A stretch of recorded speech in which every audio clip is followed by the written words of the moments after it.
Muito bem, bom dia novamente a todos. Nesta manhã vamos observar uma pregação, ou ouvir uma pregação distinta daquelas que têm acontecido a cada domingo aqui na nossa igreja. O pastor Jairo, como muitos dos irmãos sabem, talvez alguém que nos esteja a visitar não saiba ainda, ele tem pregado no livro de Gênesis e já vamos no 6º capítulo, mas neste momento ele está oficialmente de férias, então vamos deixá-lo descansar. E ele pediu-nos para que nós pudéssemos fazer uma série de pregações que pudessem sair ou brotar daquilo que temos ouvido nos primeiros 6 capítulos da Bíblia. E nestes primeiros 6 capítulos da Bíblia há uma promessa que é muito importante e que ela, na verdade, irá reger ou levar-nos para a história de toda a Bíblia. Alguns teólogos acreditam mesmo que essa promessa é uma chave para interpretar todas as Escrituras. Não é tanto a minha posição, eu vejo mais o reino de Deus como uma forma de interpretar todas as Escrituras, mas, sem dúvidas, esta promessa ela é importante, determinante e que muitas vezes fica esquecida.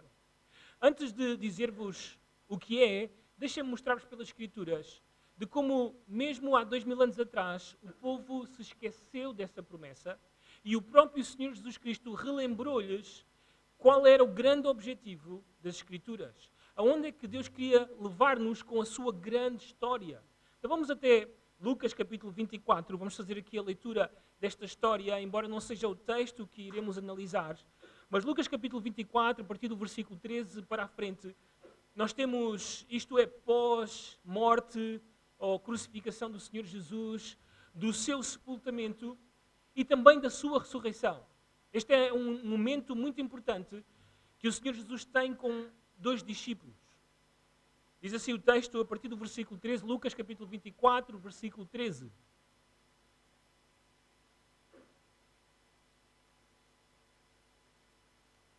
Naquele mesmo dia, 2 deles estavam de caminho para uma aldeia chamada Emaús, distante de Jerusalém 60 estádios.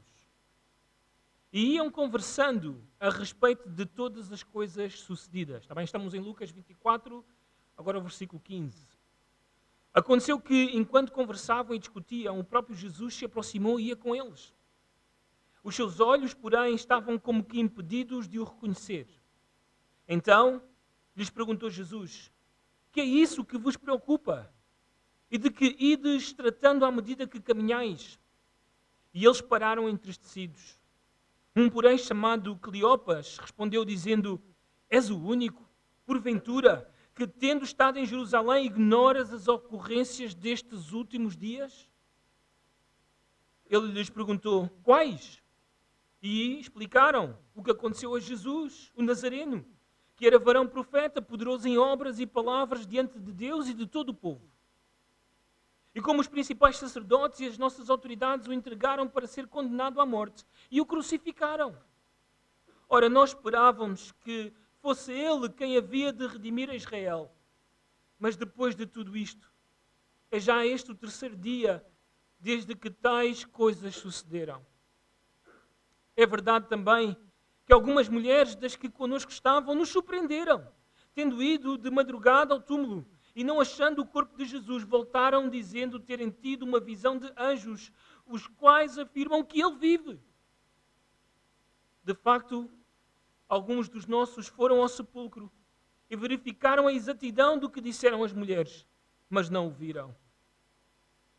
Então lhes disse Jesus: ó nécios e tardos de coração, para crer tudo o que os profetas disseram. Porventura, não convinha que o Cristo padecesse e entrasse na sua glória? E começando por Moisés, discorrendo por todos os profetas, expunha-lhes o que a seu respeito constava em todas as Escrituras. Quando se aproximavam da aldeia para onde iam, fazia menção de passar adiante. Mas eles o constrangeram, dizendo: fica conosco, porque é tarde, e o dia já declina. E entrou para ficar com eles. E aconteceu que, quando estavam à mesa, tomando ele o pão, abençoou-o e, tendo partido, lhes deu. Então se lhes abriram os olhos e o reconheceram, mas ele desapareceu da presença deles. e disseram um ao outro: porventura, não nos ardia o coração quando ele pelo caminho nos falava, quando nos expunha as Escrituras? E na mesma hora, levantando-se, voltaram para Jerusalém, onde acharam reunidos os 11 e outros com eles, os quais diziam: o Senhor ressuscitou e já apareceu a Simão. Então os dois contaram o que lhes acontecera no caminho e como fora por eles reconhecido no partir do pão. Até aqui a leitura da palavra de Deus. Vamos orar. Senhor amado, aqui estamos nós, diante do teu texto, diante da tua verdade. Senhor, nesta manhã nós te rogamos, nós te pedimos que possas falar conosco e de forma específica, por meio da tua palavra, como é o objetivo dela, que possas mostrar-nos a Cristo, que possas revelar-nos mais do Senhor Jesus. E talvez, Senhor, alguém que esteja aqui no nosso meio e que ainda não conhece o Senhor Jesus, que nesta manhã possa ver um pouco acerca dele. E que isso, Senhor, tu uses para chamar algum pecador ou pecadora para ti. Senhor, te rogamos isto no nome do Senhor Jesus. Amém. Em 2020, um pouco antes de estourar a pandemia a nível mundial, aqui em Portugal, ali em março de 2020, eu estava na Califórnia, numa conferência de pastores, e estava a assistir a uma série de palestras, e uma dessas palestras surpreendeu-me porque o pregador conseguiu a proeza de pregar 66 livros da Bíblia em 1 hora. Agora, ele estava não a pregar todos os livros, todos os versículos da Bíblia, mas ele queria provar-nos que todos os livros da Bíblia, tanto o Antigo Testamento como o Novo Testamento, todos eles demonstram que Deus é o Criador do universo. E que Deus criou o universo tal como Gênesis 1 e 2 descreve. E que o fez em apenas 6 dias. E ele conseguiu em 59 minutos e alguns segundos mostrar-nos como cada livro da Bíblia mostrava isso. Bem, não vou ser tão ousado. Na verdade, sou extremamente lento em relação a este pregador. Assim, se ouves a sua pregação, não precisas de meter na velocidade 2, porque está extremamente rápida. Mas, na minha intenção esta manhã é simplesmente introduzir um tema muito importante para a Igreja do Senhor, que está relacionado com a promessa do Senhor para o seu povo. Sabem, naquele dia foi extraordinário ouvir o testemunho de cada autor da Bíblia. Estamos a falar de mais ou menos 40 autores das Escrituras. Estamos a falar de homens que escreveram em 3 idiomas distintos, em diferentes épocas distintas, em cerca de 1500 anos. São 66 livros cheios de histórias. Mas este pregador, e também é minha intenção, mostrar-vos que, apesar de tudo isto, a Bíblia tem somente um autor. E isso ficou provado naquela pregação, e é minha intenção provar-vos que a Bíblia tem um só autor. É verdade, a Bíblia tem muitas histórias, mas tem uma grande história. São 66 livros, mas um só livro. É o registro de várias mensagens, mas há uma mensagem que une todas estas mensagens. Há um desenho que é unificador. Aliás, o Senhor Jesus e os seus apóstolos demonstraram isto mesmo. Vamos até o Evangelho de João, João capítulo 5. João capítulo 5.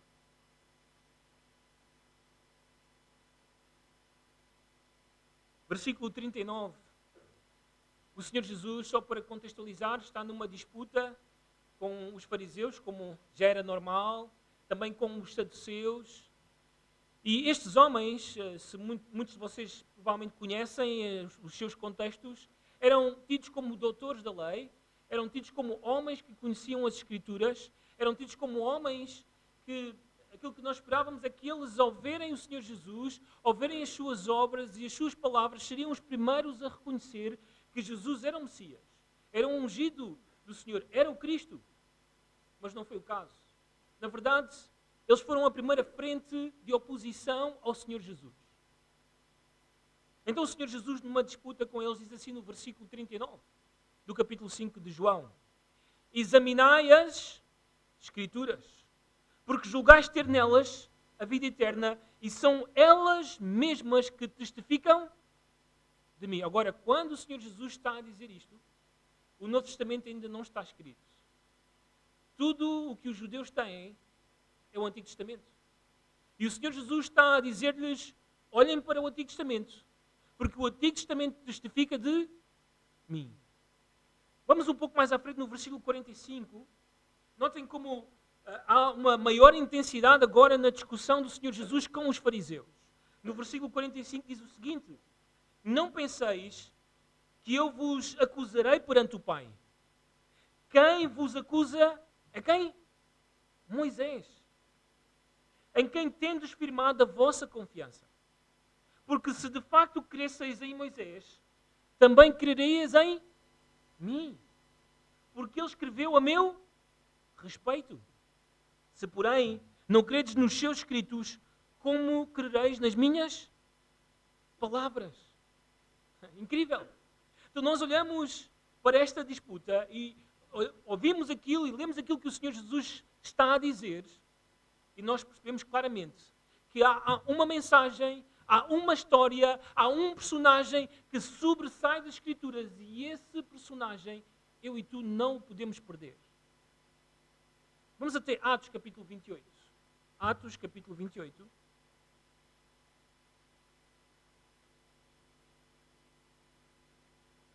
Estamos no último capítulo do livro de Atos.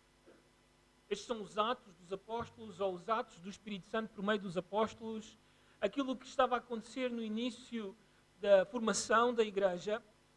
E aqui temos o apóstolo Paulo numa prisão domiciliária em Roma. E como já era normal, nem mesmo uma prisão conseguia impedir o apóstolo Paulo de pregar o Evangelho. E ali está ele a pregar, e de uma forma muito específica, aos judeus, em Roma. Diz assim a partir do versículo 23. Atos 28, 23 diz o seguinte: havendo-lhe eles marcado um dia, vieram em grande número ao encontro de Paulo na sua própria residência. Então, desde a manhã até à tarde, lhes fez uma exposição em testemunho do reino de Deus, procurando persuadi-los a respeito de Jesus. Tanto como pela lei de Moisés, como pelos profetas. Então o apóstolo Paulo, como fez o Senhor Jesus, olhou para trás, olhou para o Antigo Testamento e demonstrou a estes judeus que aquele que veio é o Messias prometido do Antigo Testamento. Vamos até Romanos capítulo 1. Se não ficou claro para os judeus em Roma, na pregação de Paulo desde a sua prisão domiciliária, então ele escreve uma carta e no início dessa carta ele vai lembrar acerca das promessas do Antigo Testamento e que essas promessas apontam a alguém muito específico. Romanos capítulo 1, versículo 1 diz o seguinte: Paulo, servo de Jesus Cristo, chamado para ser apóstolo, separado para o Evangelho de Deus, o qual foi por Deus outrora prometido por intermédio dos seus profetas nas Sagradas Escrituras, com respeito a seu filho, o qual, segundo a carne, veio da descendência de Davi. Então notem, o Evangelho não simplesmente começa quando o Senhor Jesus está ali, mas ele já é prometido, ele já é falado, ele é esclarecido no Antigo Testamento, e tudo aquilo que os judeus precisavam de ver, de compreender, é que este é o homem prometido desde a antiguidade ao povo de Deus. Vamos até 1 Pedro. 1 Pedro capítulo 1. 1 Pedro capítulo 1, versículo 10 e 11. Notem o que Pedro também diz acerca disto. Foi a respeito desta salvação que os profetas indagaram e inquiriram, os quais profetizaram acerca da graça a vós outros destinada, investigando atentamente qual a ocasião ou quais as circunstâncias oportunas indicadas pelo Espírito de Cristo que neles estava ou dar de antemão testemunho sobre os sofrimentos referentes a Cristo e sobre as glórias que o seguiriam. Então notem, já no Antigo Testamento, Pedro está a dizer-nos que os profetas falaram acerca dos sofrimentos e glórias de Cristo, do Senhor Jesus. Então todas as Escrituras demonstram claramente que, apesar dos muitos autores que ela tem, autores humanos, ela tem um só autor. Nós concordamos com aquilo que o apóstolo Paulo diz em 2 Timóteo capítulo 3, versículo 16. Toda a Escritura é inspirada por Deus. É um só autor, com uma só mensagem. Todas as histórias, tudo aquilo que está a acontecer é para nos revelar, mostrar Jesus Cristo. Este é o ponto. Um teólogo afirmou o seguinte, passo a citar: a Bíblia é como um grande puzzle ilustrado. Cada peça do puzzle, ou livro individual, tem a sua própria forma e a sua própria imagem. Mas estas formas individuais foram concebidas para se encaixarem num todo. E a imagem do todo fornece o contexto e dá sentido às imagens individuais mais pequenas. Bem, o que é que nós estamos a dizer com isto? Que quando lemos as Escrituras, seja Antigo Testamento, seja Novo Testamento, cada livro de cada testamento, todos eles estão a apontar a alguém extremamente importante. E esse alguém nós não podemos perder. É importante dizer que a Bíblia não é uma carta de amor, que a Bíblia não é um guia de autoajuda. Aliás, esta semana, quando saímos com alguns irmãos dos Estados Unidos, pelas ruas do Barreiro para evangelizar algumas pessoas, uma senhora católica romana foi abordada por nós e, como é muito normal, na defensiva, ela disse: não, mas eu tenho uma Bíblia lá em casa e tal, e eu de vez em quando leio a Bíblia. Aliás, eu até faço algo que o padre Sobral, que é um padre muito conhecido ali na cidade do Barreiro, ele já faleceu, que ele dizia que nós devíamos fazer para recebermos ajuda de Deus. Ele dizia, quando nós não estamos bem, devemos abrir a Bíblia onde for, lemos aquilo e aquilo vai ajudar-nos, vai alentar-nos, animar-nos para o resto do nosso dia. Esta era a sua forma de ler as Escrituras. Bem, a Bíblia não é um livro de autoajuda. Não é um livro com uma mera história ou meras histórias. Não é simplesmente um código penal, uma coleção de cartas antigas ou até mesmo um manual religioso. Não, a Bíblia não é isso. Embora a Bíblia contenha vários tipos de literatura, como eu acabei de citar. A Bíblia, é verdade, é diversa, mas ela é, no seu conjunto, o registro, o depósito, o testemunho das boas novas de Deus acerca do Senhor Jesus Cristo. Esta é a unidade das Escrituras. Alguém disse o seguinte: é um documento legal, objetivo e público que descreve e explica a relação da aliança pela qual Deus condescendeu e uniu primeiro este mundo consigo mesmo e também o seu povo através do Senhor Jesus Cristo. Assim, para compreendermos a mensagem da Bíblia, temos de nos esforçar por compreender cada parte da Bíblia, a verdade, cada livro da Bíblia, cada passagem da Bíblia e a sua função para a vida do povo de Deus. Mas precisamos de entender a grande história da Bíblia. Em Efésios 2:20, o apóstolo Paulo diz-nos que a igreja tem um fundamento. E esse fundamento foi dado pelos apóstolos e profetas. E esse fundamento é o Senhor Jesus Cristo, o Filho de Deus. Por isso, a igreja não pode perder o Senhor Jesus Cristo de forma alguma. Aliás, o apóstolo Paulo diz a Timóteo na sua segunda carta, na sua última carta escrita: lembra-te do Senhor Jesus Cristo. Que interessante que o apóstolo diga a um pastor para não se esquecer do Senhor Jesus Cristo. Por que razão faria isso? Bem, porque muitas vezes, quando eu e tu estudamos as Escrituras, vamos lendo as Escrituras, nos esquecemos que a principal função das Escrituras é revelar-nos quem? O Senhor Jesus Cristo. Quem Ele é. Lembra-te que a vida eterna é conhecer a quem? O Pai e o Filho, Jesus Cristo. Muitas vezes observamos no meio evangélico português, a tentativa de entender cada texto e cada livro dentro do seu contexto, e isso é muito bom, mas um esquecimento acerca de quem este texto revela no final da história. Do outro lado, está um outro extremo que também é importante trazer para cima da mesa. Isto talvez irá atingir aqueles que são um pouco mais reformados na sua teologia. Vamos até 1 Coríntios capítulo 10. 1 Coríntios capítulo 10.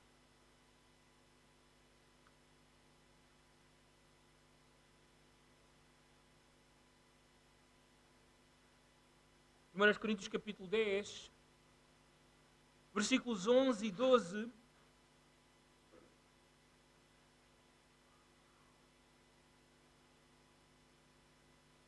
O apóstolo Paulo diz o seguinte à igreja, aos coríntios, falando acerca de Israel, acerca daquilo que aconteceu no passado, com o povo no deserto, de uma forma mais específica. Diz assim o versículo 11: estas coisas lhes sobrevieram como exemplos e foram escritas para advertência nossa, de nós outros sobre quem os fins dos séculos têm chegado. Aquele, pois, que pensa estar de pé, veja que não caia. Então significa que quando lemos as histórias do Antigo Testamento, porque o apóstolo Paulo está a falar do Antigo Testamento aqui, há em cada história e em cada personagem lições para a nossa vida. Lições que eu e tu precisamos de aprender, coisas que não devemos imitar e coisas que devemos imitar. E isso é certo e isso não podemos perder. O problema muitas vezes daqueles que são mais reformados é que tentam encontrar em cada situação, em cada história, em cada momento do Antigo Testamento o Senhor Jesus Cristo. Mesmo quando essa não era a intenção do autor. Mesmo quando ele não queria fazer isso. Mas sim salientar-nos aquela história, aquele episódio e de como aquilo irá atingir algo, afetar algo na história de Deus. Então precisamos de ter cautela, é verdade, não podemos perder o Senhor Jesus de vista, mas também não podemos colocá-lo detrás de cada letra das Escrituras, porque esse também não era o propósito. Ainda assim, o nosso objetivo, a nossa proposta, é que eu e tu não nos esqueçamos do Senhor Jesus. A Bíblia tem mais de 500 histórias, que envolvem mais de 3.000 personagens, mas entrelaçada nas histórias da Bíblia, desde o seu primeiro capítulo até o seu último capítulo, está um contexto maior, aquilo que os teólogos muitas vezes chamam um contexto bíblico. Também o guarda-chuva, que eu e tu não podemos perder.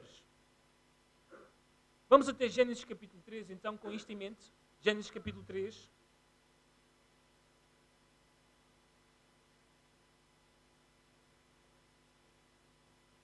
Gênesis capítulo 3, versículo 15. E notem este texto importante, que será a base para esta série de pregações que desejo fazer e levar-vos pelos 66 livros da Bíblia para demonstrar-vos que cada livro da Bíblia contribui para esta promessa que o Senhor Jesus faz, ou que Deus Pai faz, ou Deus faz aqui, tanto a Eva como a Adão e à serpente. E aqui, de uma forma específica, a serpente diz assim, o versículo 15, porém inimizade entre ti e a mulher, falando da serpente, não a serpente física, como eu e tu sabemos, mas a serpente antiga, o dragão, Satanás, o diabo.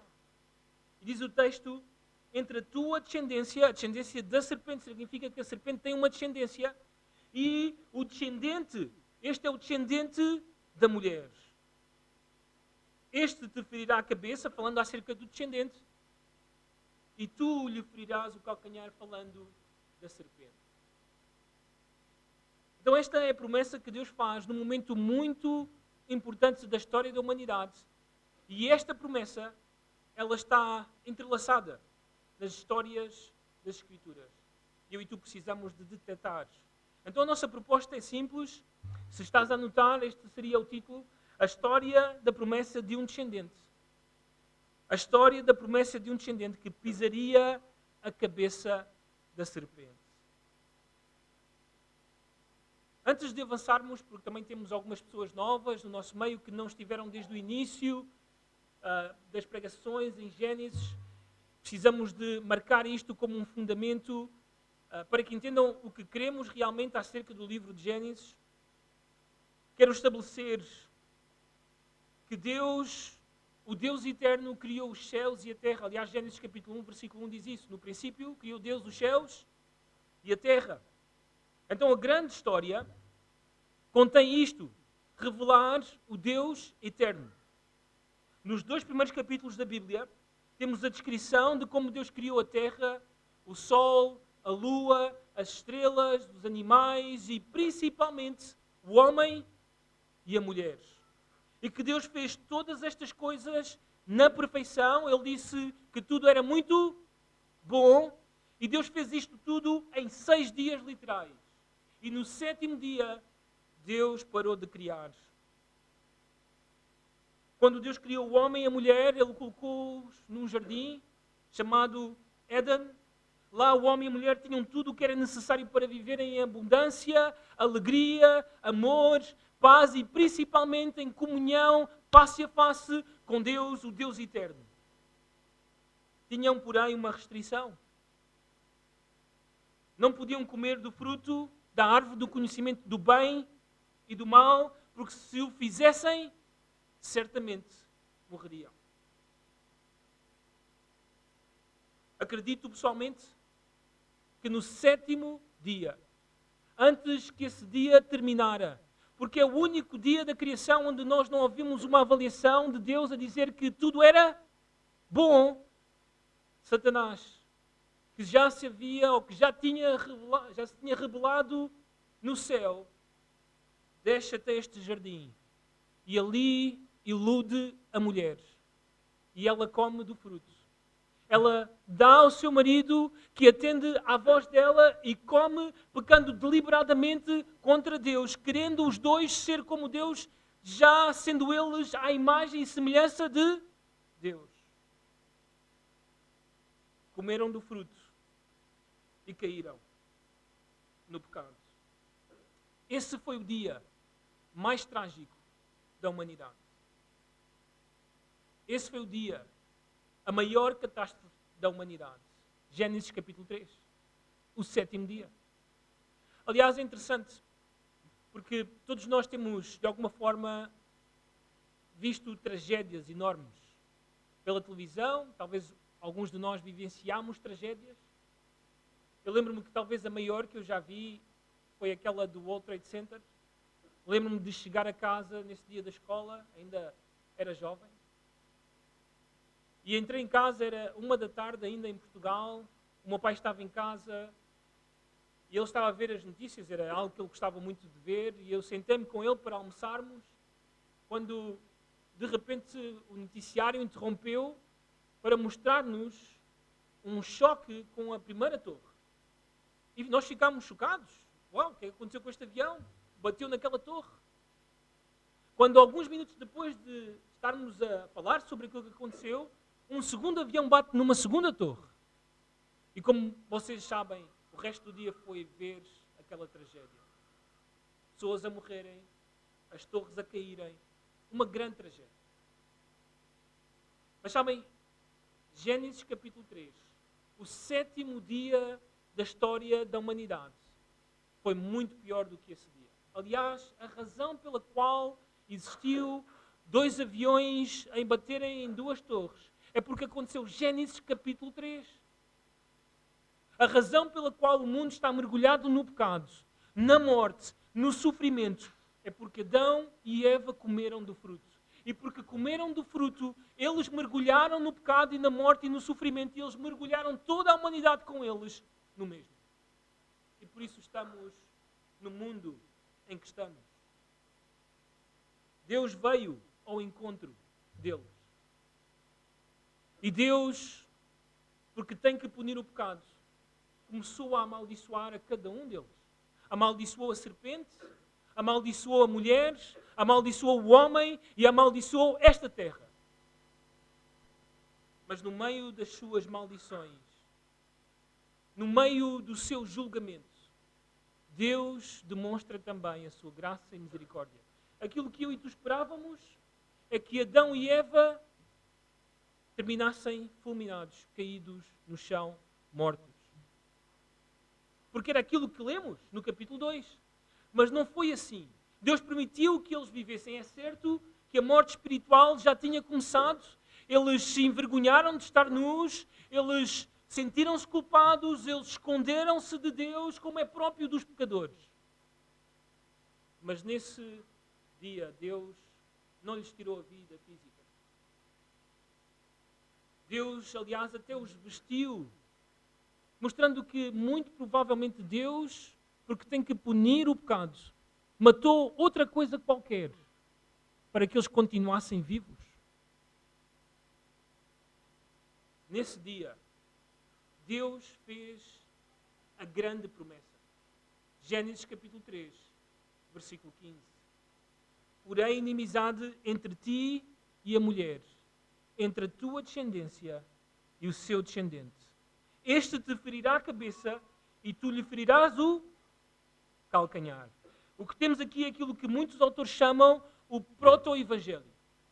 O início do evangelho. Aquilo que Deus irá trazer para redimir, salvar, restaurar, ressuscitar aqueles que estavam mortos nos seus delitos e pecados. É a partir deste momento que surge a promessa da semente, a promessa do descendente, um descendente da mulher que viria. E por causa disso, eu e tu agora vamos andar por toda a Bíblia e ver como é que Deus irá trazer esta promessa, como esta promessa várias vezes esteve ameaçada, como talvez ela podia cair por terra, mas Deus que promete não pode deixar que a sua promessa caia por terra. Eu e tu estamos 2000 anos depois dessa promessa se ter cumprido. E podemos dizer hoje, claramente, quando olhamos para trás, que Deus é poderoso, que Deus faz com que a sua palavra se cumpra, mostrando que Ele é soberano sobre a história.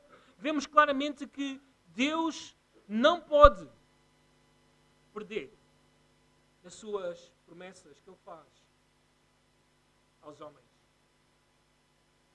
Gostaria de entrar convosco em Gênesis, mas o tempo não nos permite.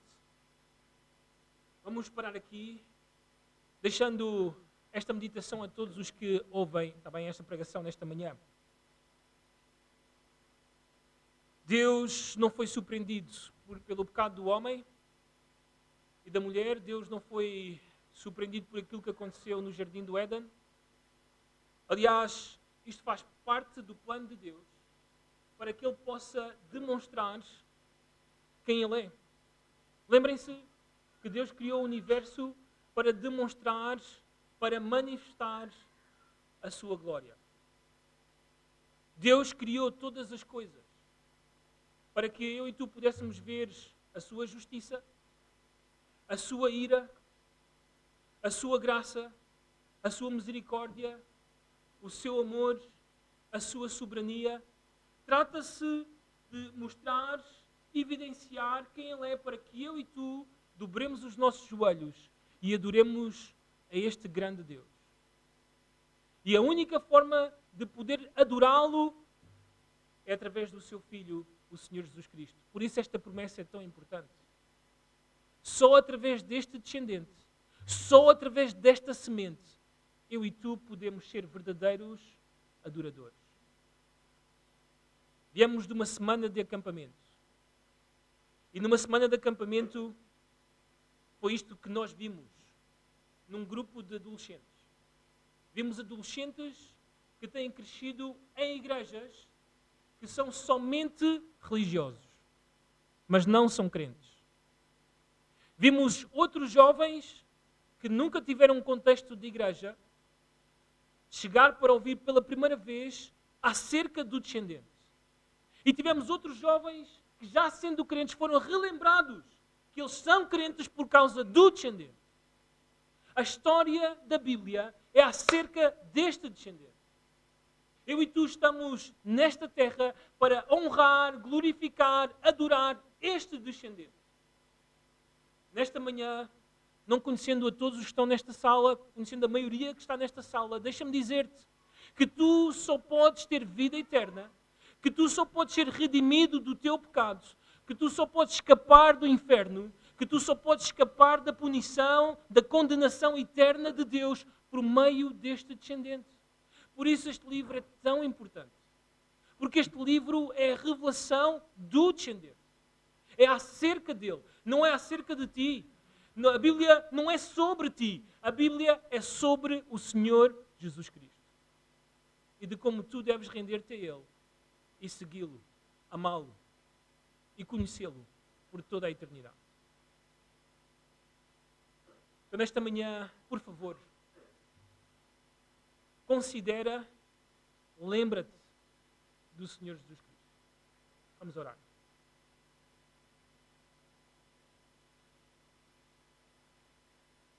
Nosso Deus e nosso Pai, nós te louvamos, te agradecemos porque na tua imensa graça, rica misericórdia, Senhor, tu nos fizeste conhecer o Senhor Jesus Cristo. Nós que estávamos perdidos, cegos, que amávamos o nosso pecado, não queríamos saber do Senhor Jesus. Para nós era só um nome para escarnecer, um nome de alguma religião, só mais um nome entre muitos nomes deste mundo. Mas o teu Santo Espírito veio e convenceu-nos que estávamos perdidos no primeiro Adão. Que estávamos mergulhados no nosso pecado, que estávamos mortos nos nossos delitos. E o teu Santo Espírito nos mostrou as glórias do Senhor Jesus. Quem Ele é e de como Ele se entregou na cruz por nós. De como Ele tomou o nosso lugar. De como o nosso pecado, a nossa miséria, foi colocada sobre o Senhor Jesus. E de como ali na cruz tu transferiste a justiça do teu Filho para nós que éramos pecadores. Para sermos considerados justos diante de ti. O Senhor Jesus sacrificou-se por nós. Morreu, foi sepultado, mas Senhor, tu aceitaste este sacrifício porque veio de alguém que era totalmente santo, sem pecado, e que podia realmente colocar-se em favor de nós, que podia ser o nosso sumo sacerdote, que podia ser o nosso sacrifício. Obrigado, Senhor. Fizeste isso para cumprir a tua promessa, para pisar a cabeça da serpente e para trazer um povo para ti. Estamos e somos parte desse povo por causa do Senhor Jesus. Que nesta manhã não se escapa a ninguém que a única forma de ser povo teu, a única forma de ser da tua família, a única forma de ser igreja, a única forma de ser salvo dos seus pecados é através do Senhor Jesus Cristo. Ele é o caminho, a verdade e a vida. Não há outro nome dado entre os homens pelo qual importa que sejamos salvos. Ele é o mediador entre nós e tu, Senhor. Que nesta manhã isto possa ficar claro para todos. Assim, Senhor, nós oramos no precioso nome do Senhor Jesus Cristo. Amém. Muito bem.